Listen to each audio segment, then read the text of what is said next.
जब देश आज़ाद होने लगा तो माउंटबेटन ने पुलिस के प्रमुखों को बुलाया और उनसे पूछा कि जब देश आज़ाद होगा पुलिस दंगे को रोक पाएगी। पुलिस प्रमुखों ने कहा कि दंगे की ताकत पुलिस की ताकत से बहुत ज़्यादा है, पुलिस नहीं रोक पाएगी।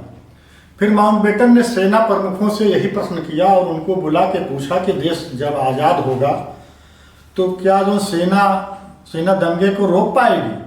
तो सेना प्रमुखों ने भी कहा कि दंगे की ताकत पुलिस की ताकत से बहुत ज़्यादा है।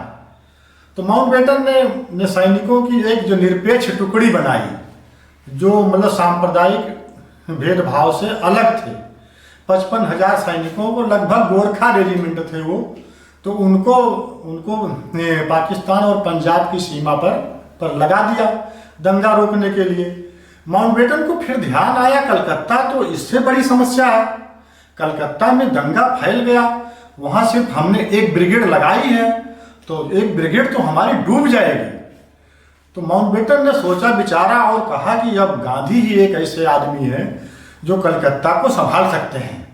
तो वो माउंटबेटन ने गांधी जी को बुलाया और कहा अब आप ही एक हमारे अंतिम उपाय हैं, अगर कलकत्ता में दंगा फैल गया तो हम डूब जाएंगे और कलकत्ते का दंगा ये जो पश्चिम का है, पाकिस्तान और पंजाब सीमा का, ये तो बच्चों का खेल हो जाएगा उसके सामने। तो गांधी जी ने कहा कि लेकिन ये तो आपकी विभाजन योजना का ही परिणाम है। माउंटबेटन ने कहा कि लेकिन फिर आपको वहाँ अब आप भी संभाल सकते हैं। गांधी जी निकले वहाँ से नोआखली के लिए। नोआखली जब कलकत्ता पहुँचते हैं गांधी जी, तो वहाँ के मुसलमानों ने गांधी जी को घेर लिया और कहा गांधी जी 1-2 दिन आप यहाँ रुकिए, आप तो ये कहते थे कि हम मुसलमानों के भी उतने ही हैं जितने हिंदुओं के हैं, तो आपको यहाँ रुकना चाहिए।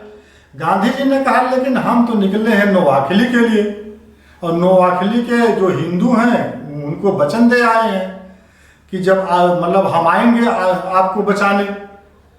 तो लेकिन मुसलमानों का जो शिष्टमंडल आया था, बहुत बड़ा शिष्टमंडल आया था, वो कहा कि लेकिन आपको 1-2 दिन ही रुक जाइए, बहुत जोर डाले। तो गांधी जी ने उनसे कहा कि जो अगर आप लिख के दो नोआखली में बांग्लादेश में कोई भी दंगा नहीं होगा, कोई हिंदू नहीं मारा जाएगा, तो हम यहाँ रुक सकते हैं।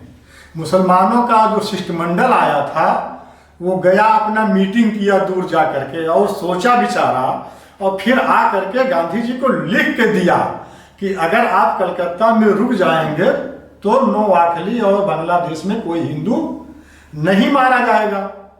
तो जब लिख के दिए तो वो लोग एक तार भी भेजे, जो आए थे मुस्लिम संगठन के लोग, वो लोग तुरंत आनंद फानन में नोआखली और उधर तार भेजे, अपने दूत भेजे और जो पिछले 1946 के दंगाई थे उनसे संपर्क किया कि वहाँ कोई हिंदू न मारे, अगर वहाँ नोआखली में और बांग्लादेश में हिंदू मार देवो तो यहाँ कलकत्ता में कोई मुसलमान न बचे। तो गांधी जी कहे ये बात तो ठीक है, चलो वहाँ हिंदू नहीं मरेंगे, मारे जाएंगे तो हम यहाँ रुकते हैं। तो जब गांधी जी यहाँ कलकत्ता में हुआ कि गांधी जी यहाँ रुकेंगे, गांधी जी हैदरी हाउस में जब गए कि अब रुकेंगे, जब हिंदुओं को यह मालूम हुआ कि गांधी जी तो मुसलमानों को बचाने आए हैं, बस हिंदुओं की भीड़ पूरी घेर ली इनका और जहाँ रुके थे उस पर ईटा पत्थरा लगे फेंकने, जहाँ रुके थे उसके खिड़की दरवाजे सब टूट गए, कांच वांच सब बिखर गया। गांधी जी अंदर सो रहे थे। तो गांधी जी ने मनु से पूछा कि भीड़ क्या चाहती है, क्या नारा लगा रही है। मनु ने कहा कि भीड़ आपको मारने आई है। तो गांधी जी उठे और भीड़ में घुस गए, भीड़ शांत हो गई। भीड़ में से जो मतलब हिंदुओं के बड़े बड़े प्रतिनिधि थे, नेता थे, गांधी जी उनको अंदर बुलाए और बताए कि बात आप समझो, मैं यहाँ से नोआखली और बांग्लादेश के हिंदुओं को यहाँ से बचाए हुए हूँ। ये देखो लिखा पढ़ी में मुस्लिम लीग ने और इन सब ने मुसलमानों ने लिख के दिया है कि कोई हिंदू नोआखली और बांग्लादेश में न मरी हैं। तो मैं वहाँ के हिंदुओं का, मैं तो वहीं जा रहा था, नोआखली ही जा रहा था। ये तो मुसलमानों ने कहा कि नोआखली न जाओ, वहाँ हिंदू न मारे गए हैं, इस शर्त पर मैं यहाँ रुका हुआ हूँ। तो जो हिंदुओं के प्रतिनिधि आए थे, उन्होंने जब ये देखा कि नोआखली और बांग्लादेश में कोई हिंदू नहीं मारे जाएंगे, तो वो सब बड़े खुश हुए। और एक तो कहा कि बूढ़ा बड़ा जादूगर है, ये कोई भी समस्या आ जाए उसको संभाल ही लेता है।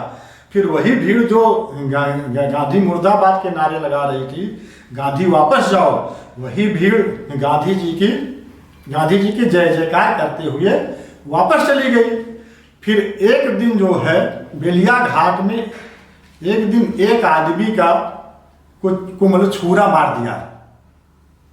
तो गांधी जी आए और कहे कि बहुत दुखी हुए, कहे कि अब मैं जो है अनशन करूंगा, अब या तो मैं मर जाऊंगा, आमरण अनशन करूंगा, या मर जाऊंगा या कलकत्ता शांत हो जाएगा, करो या मरो की स्थिति अब पैदा हो गई है।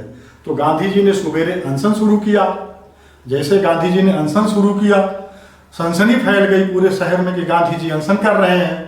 तो धीरे धीरे ये हुआ कि पुलिस वाले अनशन करने लगे, अंग्रेज पुलिस जो लगी थी वो भी अनशन करने लगी, भंगी करने लगे, छात्र करने लगे, दंगाई जो थे वो जो है ला करके गांधी जी के सामने हथियार डालने लगे, ट्रकों में ला करके डालने लगे। उनके जहां अनशन कर रहे थे उसके पास रोने लगे कि आप अनशन तोड़ दो, जो सजा देखो दियो, लेकिन अनशन आप तोड़ दो। गांधी और एक मुसलमान तो आया, वो गांधी जी के पैर पड़ गया, कहा अगर आप मर गए हो तो कलकत्ता में कोई मुसलमान नहीं बचेगा। फिर ये हुआ कि गांधी जी ने कहा जो दंगाई हैं, जो लोग दंगा किए हैं, उनकी सजा ये है कि जो हिंदुओं के मोहल्ले मुसलमान पहरा देंगे, मुसलमानों के मोहल्ले में हिंदू पहरा देंगे। और पूरा कलकत्ता की सड़कों पर जुलूस निकलने लगा है, हिंदू मुस्लिम सिख ईसाई सब भाई भाई, पूरा जय जयकार हो गया, जुलूस के जुलूस, जत्थे के जत्थे निकलने लगे। और फिर जो है सभी प्रतिनिधियों ने, सभी संगठन के लोगों ने गांधी जी को एक वो बनाए, शपथ पत्र बनाए कि अब चाहे जो हो जाएगा देश में, चाहे जहां हो जाए, लेकिन अब कलकत्ता में दंगा अब हम लोग मार काट नहीं करेंगे और हिंदू मुस्लिम सिख ईसाई भाई भाई की तरह से रहेंगे। तो जब लिख के दिए तो गांधी जी ने कहा मैं प्रतिज्ञा तो तोड़ रहा हूं, लेकिन अगर आप लोगों ने वचन भंग किया तो मुझे मरा हुआ ही पाओगे। तो गांधी जी के इस अनशन का असर बिहार में भी हुआ। गांधी जी को तार आने लगे कि बिहार भी शांत हो गया और जगह भी शांति आने लगी। तो गांधी जी को जो लिख के दिए थे बांग्लादेश के लोग और इधर कलकत्ता वाले कि जो हम दंगा नहीं करेंगे, वो लोग उस पर आजीवन कायम रहे और हमेशा कायम रहे। और गांधी जी अकेले कलकत्ता में मुसलमान इसलिए नहीं मारे गए कि कलकत्ता मुसलमान मारोगे तो बांग्लादेश वाले हिंदू मारते हैं, और अब वहाँ जो है नोआखली और बांग्लादेश में हिंदू इसलिए नहीं मारे गए कि अगर यहाँ हिंदू मारोगे तो कलकत्ता में मुसलमान मारे जाएंगे। गांधी जी इसी एक सूत्र क्या था? सूत्र ये था कि अगर कलकत्ता मुसलमान मारेंगे तो इसकी प्रतिक्रिया में बांग्लादेश में हिंदू मारे जाएंगे, और बांग्लादेश वाले हिंदू इसलिए नहीं मारे कि हाँ हिंदू मारोगे तो कलकत्ता में मुसलमान मारे जाएंगे। इसी एक सूत्र पर गांधी जी ने एक बॉर्डर, आप इतिहास उठा के देखिए, पाया कि एक आदमी की सेना, तो समझ में ही नहीं आया। जब गांधी जी का ये वृत्तांत पढ़ा तब समझ में आया कि गांधी जी एक आदमी की सेना थे। माउंटबेटन ने कहा कि अगर उधर दंगा हुआ होता तो जो पश्चिम में दंगा हुआ, पंजाब पाकिस्तान का दंगा, ये तो उसके सामने बच्चों का खेल होता। तो गांधी जी ने कम से कम 20-25 लाख लोगों को, जो हिंदू मुस्लिम सिख ईसाई थे, अपने अनशन और अपने इसी एक बैलेंस से वो पूरा एक बॉर्डर संभाले रहे। और यही गांधी जी की एक आदमी की सेना यही कही जाती है।